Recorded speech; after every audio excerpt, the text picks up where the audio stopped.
श्रीमन्नारायणीयं दशकं 21 नववर्षाणि सप्तद्वीपादयः च 9 நாடுகளும் 7 தீவுகளும் பல்வேறு கண்டங்களிலும் द्वीपங்களிலும் பகவத் வர்ணனம். ஸ்ரீஹரயே நமக. கோபிகா ஜீவனஸ்மரணம் கோவிந்த கோவிந்தா. मध्योद्भवे भुवैलावृतनाम्नि वर्षे गौरी प्रदान वनिता जनमात्रभाजी शर्वेण मन्त्रनुतिभिः समुपास्यमानं सङ्कर्षणात्मकमधीश्वर संश्रये त्वां भद्राश्वनामकैलावृतपूर्ववर्षे भद्रश्रवोभिर्ऋषिभिः परिणूयमानं कल्पान्तगूढनिगमोद्धरणप्रवीणम् ध्यायामि देवकयशेषतनुं भवन्तं ध्यायामि दक्षिणगते हरिवर्षवर्षे प्रह्लादमुख्यपुरुषैः परिसेव्यमानम् उत्तुङ्गशान्तधवलाकृतिमेकशुद्ध ज्ञानप्रदं नरहरिं भगवन् भवन्तं वर्षे प्रतीचि ललितात्मनि केतुमाले लीलाविशेषललितस्मितशोभनाङ्गम् लक्ष्म्या प्रजापतिसुतैश्च निषेव्यमानं तस्याः प्रियाय धृतकामतनुं भजे त्वां रम्येऽप्युदीचि खलु रम्यकनाम्नि वर्षे तद्वर्षनाथमनुवर्य सपर्यमानं भक्तैकवत्सलममत्सरहृत्सुभान्तं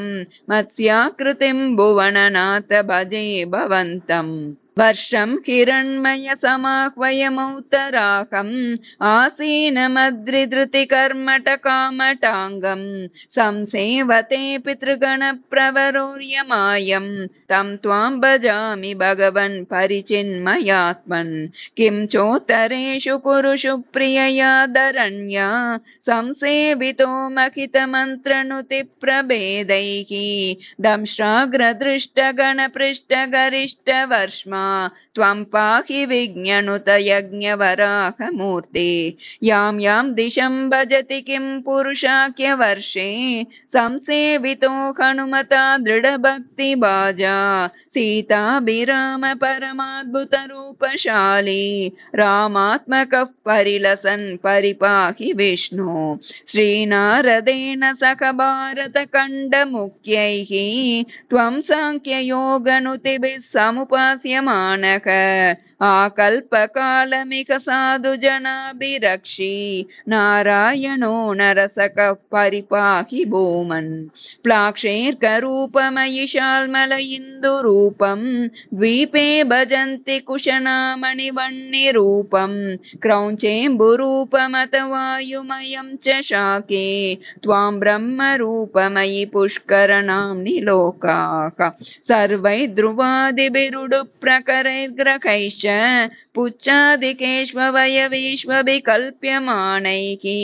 त्वं शिंशुमारवपुषा महतामुपास्यः सन्ध्यासुरुन्धि नरकं मम सिन्धुशायिन् पातालमूलभुविशेषतनुं भवन्तं लोलैककुण्डलविराजिसहस्रशीर्षं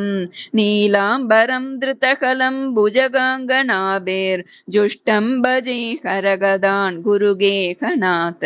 श्रीहरये नमः गोपिका जीवनस्मरणं गोविन्द गोविन्द